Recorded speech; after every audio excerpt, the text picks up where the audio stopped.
أعوذ بالله من الشيطان فلما أحس عيسى منهم الكفر قال من أنصاري إلى الله قال الحواريون نحن أنصار الله آمنا بالله واشهد بأننا مسلمون ربنا آمنا بما أنزلت واتبعنا الرسول فاكتبنا مع الشاهدين ومكروا ومكر الله والله خير الماكرين.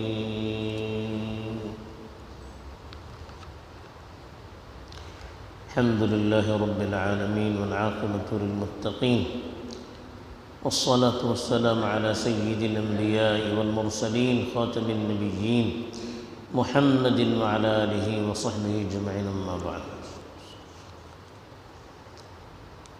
پیچھے جو آیات تلاوت کی گئی تھی اس میں حضرت عیسیٰ علیہ السلام پر اللہ نے جو انعام کیا تھا اس کا تذکرہ حضرت مریم علیہ السلام سے اللہ نے کیا فرشتوں کے ذریعے. پھر حضرت عیسیٰ کا تعارف کیا کہ وہ رسول ہوں گے، ان کے ہاتھوں پر معجزات ظاہر ہوں گے اور اللہ کی پچھلی کتاب کی تصدیق بھی کریں گے اور شریعت موسوی میں جو سختیاں یہودیوں کی زیادتیوں اور ان کی نافرمانیوں کی وجہ سے مسلط کی گئی تھی اس میں ڈھیل دیں گے. پھر حضرت عیسیٰ علیہ السلام کی دعوت کا تذکرہ تھا. اب جو آیات تلاوت کی گئی ہیں اس میں جب عیسیٰ علیہ السلام نے اپنی دعوت پہنچانی شروع کی تو یہودیوں کا اس پر کیا رد عمل تھا اور اس کے نتیجے میں حضرت عیسیٰ علیہ السلام کے ذریعے کیا تاثرات ظاہر ہوئے، انہوں نے کس طرح سے اس کا مقابلہ کیا، اللہ سے کس طرح سے مدد طلب کی، اس کا تذکرہ کیا گیا ہے. چنانچہ ارشاد ہے فلما احس عیسیٰ منہم الکفر. احس محسوس کرنا، جان لینا. جب عیسیٰ علیہ السلام نے جب عیسیٰ نے ان سے کفر کو محسوس کیا، یعنی حضرت عیسیٰ علیہ السلام نے جب دعوت دینی شروع کر دی، جو یہودی تھے وہ ان کی مخالفت پر اتر آئے اور طرح طرح سے ان کو بدنام کرنے لگے، ان کے خلاف پروپیگنڈے کرنے لگے، ان پر الزامات اور تہمتیں لگانے لگے، یہاں تک کہ انہوں نے حضرت عیسیٰ اور ان کی ماں کو ان کے وطن سے نکال دیا اور ان کی قتل کی سازش کرنے لگے، جسی کو اللہ نے کفر سے تعبیر کیا. جب عیسیٰ نے ان سے کفر کو محسوس کیا، جب دیکھا کہ یہ لوگ نافرمانی پر کھلم کھلا اتر، احس کے معنی کھلم کھلا مشاہدہ کرنا، کھلم کھلا انہوں نے نافرمانی شروع کر دی ہے اور اتنی حد تک وہ آگے بڑھ چکے ہیں کہ اب ان کے قتل کے در پہ ہو چکے ہیں. قال من انصاری الی اللہ. انہوں نے آواز لگائی کہ اللہ کے راستے میں کون میری مدد کرنے والا ہے. اپنے آس پاس کے علاقوں میں لوگوں کو جمع کر کے انہوں نے دعوت دی اور اپنی مدد کے لیے ان کو ترغیب دی. مدد کرنے والے اللہ ہیں، لیکن مددگاروں کو جمع کرنا، ان سے تعاون لینا، یہ اللہ کی مدد کے خلاف نہیں ہے، بلکہ اللہ تعالیٰ مدد لیتے ہیں، مدد کرتے ہیں تو دنیا میں مددگاروں کو پیدا کر دیتے ہیں. تو اسی لیے آواز لگائی من انصاری الی اللہ، اللہ کی راہ میں میرے مددگار کون ہیں. قال الحواریون. حواریوں نے کہا نحن انصار اللہ، ہم اللہ کے مددگار. اب حواری کا مطلب کیا ہے؟ حواری کے معنی مخلص لوگوں کے آتے ہیں. مفسرین نے لکھا ہے کہ جو اصطلاح صحابہ کے لیے اس امت میں استعمال ہوتی ہے۔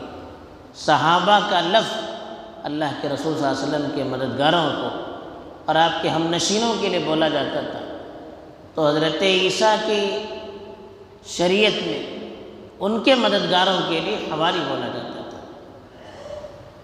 بہت سی جگہوں پر ان کے لیے شاگرد کا لفظ استعمال ہوا ہے، حواریوں کے لیے شاگرد کا لفظ استعمال ہوا ہے۔ تو کچھ لوگ تھے جو مختلف پیشوں سے جڑے ہوئے تھے، جو حضرت عیسیٰ کے مخلص تھے، انہوں نے کہا کہ نحن انصار اللہ، ہم اللہ کے مددگار ہیں، آمنا باللہ، ہم اللہ پر ایمان لے آئے، واشہد، آپ گواہ رہیے، بأننا مسلمون، کہ ہم مسلمان ہیں، ہم مطیع اور فرمانبردار ہیں، اللہ کے سامنے اپنے آپ کو جھکانے والے ہیں، ان کے احکام کے سامنے اپنے آپ کو سرنڈر کرنے والے ہیں۔ تو یہ مسلمان کا مطلب ہی اللہ کے مطیع اور فرمانبردار ہونے کے لیے، مسلمان کا مطلب ہی اللہ کا مطیع اور فرمانبردار ہونا، اللہ کی بات ماننا، ان کے سامنے اپنے آپ کو سر تسلیم، اپنے آپ کو بالکل سرنڈر کر دینا، جھکا دینا۔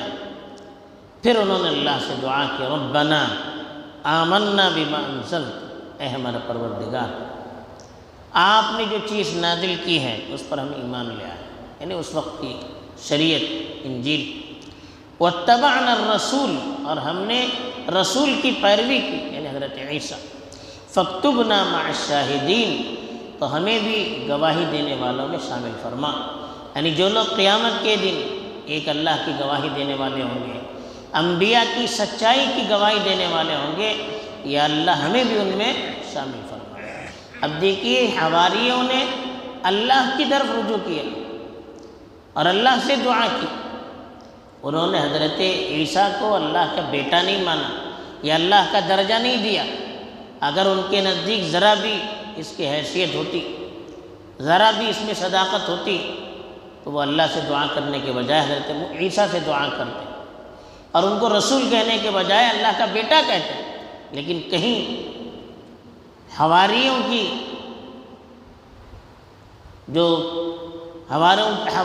جو باتیں قرآن نے نقل کی ہیں یا انجیل کے صحیح نسخوں میں آج بھی پائی جاتی ہیں، ان میں کہیں یہ نہیں ملتا کہ انہوں نے اللہ کا بیٹا کہا حضرت عیسیٰ۔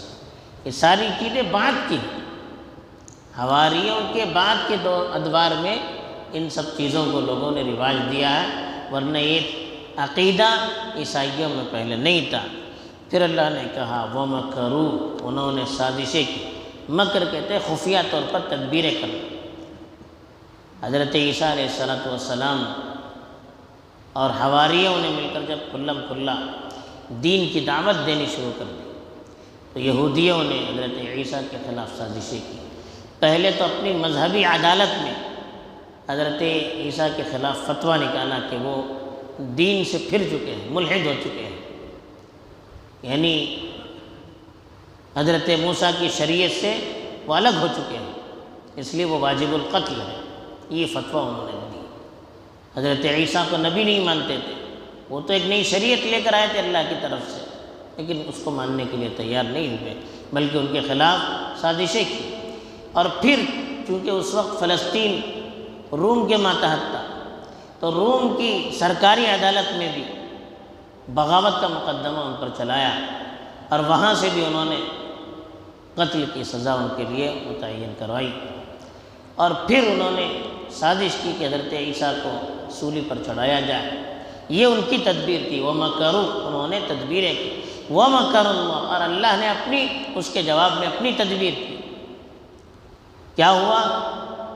وہ پھانسی دینے کے لیے جب لائے تو اللہ نے ان کو آسمان پر اٹھایا، اور کسی شخص کو جلد بازی میں انہوں نے پکڑ لیا جو بظاہر حضرت عیسیٰ کے مشابہ تھے، اور ان کو پھانسی پر چڑھا دیا۔ تو حضرت عیسیٰ کو پھانسی پر نہیں چڑھا پائے۔ وَمَا قَتَلُوهُ وَمَا صَلَبُوهُ، کہتے ہیں کہ نہ انہوں نے قتل کیا ان کو، نہ پھانسی دی، وَلَكِنْ شُبِّهَ لَهُمْ، معاملہ ان کے لیے خلط ملط ہو گیا، معاملہ خلط ملط ہو گیا اور سمجھ نہیں پائے کیا ہو رہا ہے، اور انہوں نے سمجھا کہ ہم نے حضرت عیسیٰ کو پھانسی دے دی، لیکن معاملہ ایسا نہیں تھا۔ واللہ خیر الماکرین، اللہ بہترین تدبیر کرنے والے ہیں۔ اللہ کے مقابلے میں کسی کی تدبیر، کسی کا پلان، کسی کی ٹیکنیک، کوئی چیزیں کام نہیں آ سکتی۔ تو یہاں بھی ایسے ہی ہوا۔ بہرحال یہاں اللہ تعالیٰ نے ان آیتوں میں تو یہی بتایا کہ حضرت عیسیٰ علیہ السلام کی بہت مخالفت کی گئی۔ دوسری چیز، انہوں نے اپنی مدد کے لیے لوگوں کو پکارا، اور یہ توحید کے منافی نہیں ہے۔ اللہ کے رسول صلی اللہ علیہ وسلم نے بھی جب بہت ظلم بڑھنے لگا تو انصاریوں سے مدد طلب کی تھی، اور ان کو اپنی حفاظت کے لیے ان سے مدد مانگی تھی، اور ان کی طرف ہجرت بھی کی تھی۔ تو حضرت عیسیٰ نے بھی ایسے ہی کیا۔ تیسری چیز یہ معلوم ہوتی ہے کہ حضرت عیسیٰ کی دعوت پر بہت سے صحابی ان کی ایمان لے آئے اور انہوں نے دین کی دعوت کی۔ چوتھی چیز یہ بھی معلوم ہوتی ہے کہ ان کے حواری بھی ان کو اللہ کا بیٹا نہیں مانتے تھے، بلکہ وہ دعا اللہ ہی سے کرتے تھے۔ اور پانچویں بات یہ معلوم ہوتی ہے کہ انہوں نے حضرت عیسیٰ کے خلاف سازشیں کی۔ اور چھٹی بات یہ ہوتی ہے کہ جن کے ساتھ اللہ کی مدد ہوتی ہے ان کے خلاف کوئی تدبیر اور سازش کارگر نہیں ہوتی ہے۔ یہی حضرت عیسیٰ کے ساتھ ہوا۔ اللہ تعالیٰ ہمیں اس کا یقین نصیب فرمائے اور اپنے لیے جینے اور اپنے لیے مرنے کی توفیق دے۔ آمین۔ وآخر دعوانا الحمدللہ۔